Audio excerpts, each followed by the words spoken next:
السلام عليكم ورحمة الله تعالى وبركاته. أنا محمد حسن يوتيوب كداونيسان waa another one tii cadda meel walba aad dunida ka joogtaan.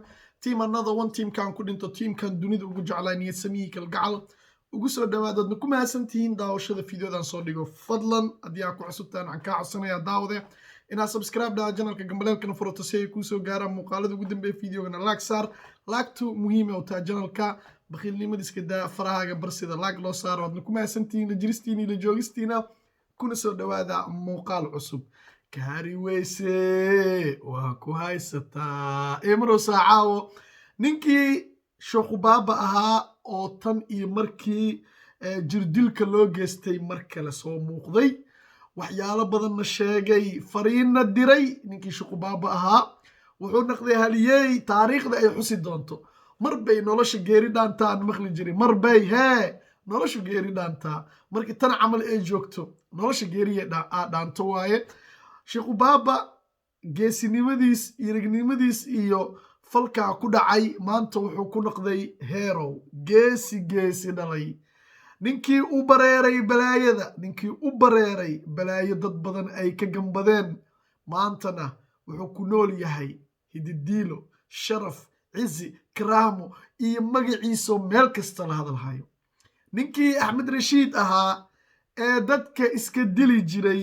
suuqa bartamaha dhexdiisana ku toogan jiray maanta wuxuu marayaa inuu dhaho arrintan war gacma geeljir hoos baa loo dhaqaa war arrintan war maradaha igridina war tollaaye waxaa waaye arrintaa hoos aan u dhammayno iyo maya maxkamaday tegey aa la taagan yahay ninkii axmed rashiid ahaa maanta waabaa ku bariyey soo joog ninkii laga waayo soo jiifaa laga helaa daaq markaa ciin daaqdaa lagu yaabaan maqli jiray markii shoqubaaba garaacday aa lagu yaabay waxaad dishay waxaad dhacday waxaad xirtay laakiin saakay dadkii way baraarugeen axmed rashiid waa ogtihiin bartamaha suuqa inuu dhallinyaro soomaaliyeed iyo kuwa dalal kale u dhashayba uu ku toogan jiray ayadoon sharci ahayn ayadoon nidaam loo marin gaangis ha ahaadan ama tuugaada laakiin wax walba nidaam iyo sharci loo marya leeyihiin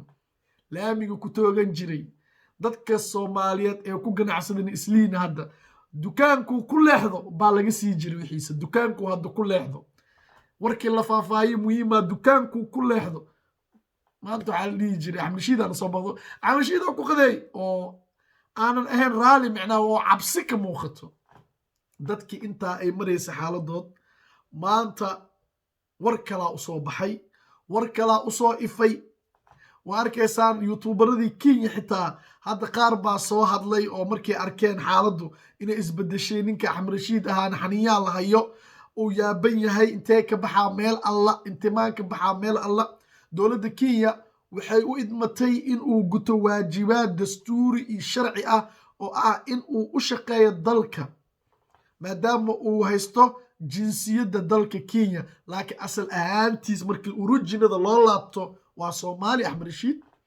marka shaqadiisii uu gabay uu noqday in dad kale uu u adeego dowladda ka madax bannaan oo la yidhaahdo heblow ii soo xir heblow ii juujuub heblow ii keen lacagtaa qaado ninkaas waxaas ku sameey uu galayba hoolo kale iyo sheeko aan dowladda kenya ogeenoo bicmushtar dadka dhiigooda iyo noloshooda inuu ka bicmushtaro maadaama uu galay maanta way ku daadsan tahay banaankuu yaalaa xaalkiisu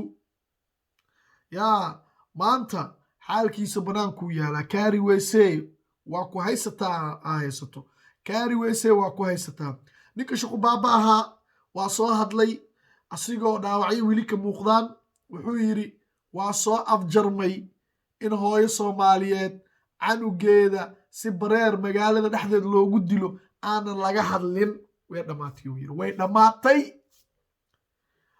in aabbo soomaaliyeed ou ooyo uu yidhi oo igaarkiisa laami dhexdiis lagu dilo aan waxba ka qaban karin way dhammaatay uu yidhi shoqubaaba way dhammaatay way dhammaatay uu yidhi waxaas dhan waa la soo afjaray ducadu waa xaggiina guushuna waa annaga haddaan nahay uu yidhi dhallinyarada soomaaliyeed waa baa noo baryey dulmiga xaq haddii afka la qabto feeruhu ka dilaaca dulmi garab ogna maanta xaalkiisu waa liitaa.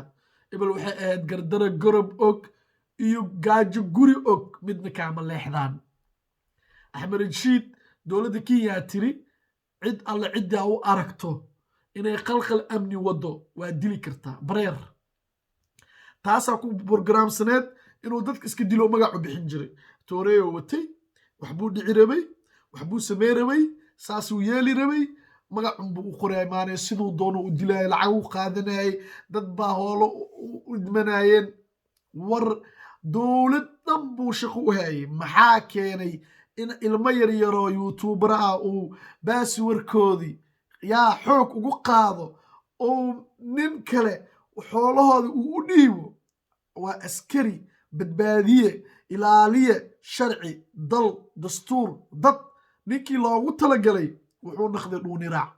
nin laaluush qaato oo wuxuu noqday u adeego cadow kale iyo dad kale u adeego uu noqday. wuxuu noqday in dadka noloshoodii ay kala cararaan, baqdin heer laga qabo. war axmed rashiidaa soo socda haddii la dhaho waxaa la yidhi xaalka ma fiicno. war nimankii naagaha qabeen iyo kuwii adduun dhinac ka joogayba waxay noqdeen axmed rashiid. hadday joogaan axmed rashiid baan kuu wacaa. islaanta ninkeeda waxaa la yidhi isqabsadaan, axmed rashiidaan kuu sheegaya leedahay. dadkii dhanaa waxay noqdeen axmed rashiidaan kuu sheegaa, axmed rashiidaan kuu sheegaa. maanta falilaahi alxamdu, axmed rashiid xaalkaa ku xun. arrinta shuqubaabana waxa waaye meel fiican bay maraysaa. meel baa lasa saaray, waddanka waa loo wada siman yahay. kenya sharci iyo dastuuraa ka jiro. hadduu axmed rashiid ciidan yahay, haddii la dhahay wax walba waa dili kartaa, haddana cid kasto ma aha, cid kasto ma aha ku xisaabtan. axmed rashiid wuxuu dili kara oo keliya waa gaangis iyo dadka hoolaha qaldan ku jiro.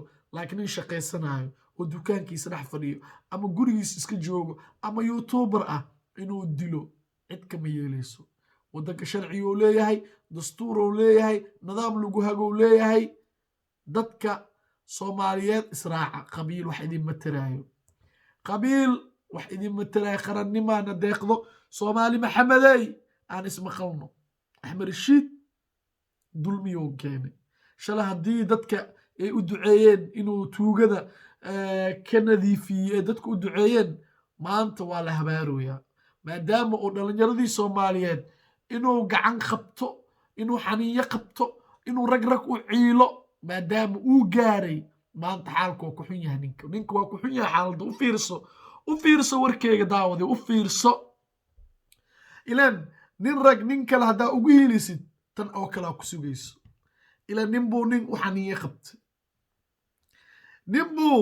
xaniinyo qabtay, asigana maanta iqariyaay. haddii shalay ahayd war halay arko axmed rashiidaa lay dhahaa, dilaa weynaan ahay, dadka dhiigoodan cabaa. hadduu shalay dhahay maanta wuxuu leeyahay war iqariya, war tol ma lihiin miya, war tol ma tihiin miya, walaalyaalo maxaa idinku dhacay, war hay marada ha iga tuurina, war qalqal ha igelinina, war nabadaan qaatay, war arrinta anaa xalinaayo, war raali ahaada. uu taagayaa ninkii aa isleedeedeen ummadda dhanoo dili karaa maanta meeluu ku gambado raadinaya. marka guul weeye noo soo hooyatay dhalinyarada soomaaliyeed hadaan nahay. israaca dhalinyarada soomaaliyeeday israaca. fiideo intaan kusoo gabagaban tani kulantideena dambe nabadgelyo.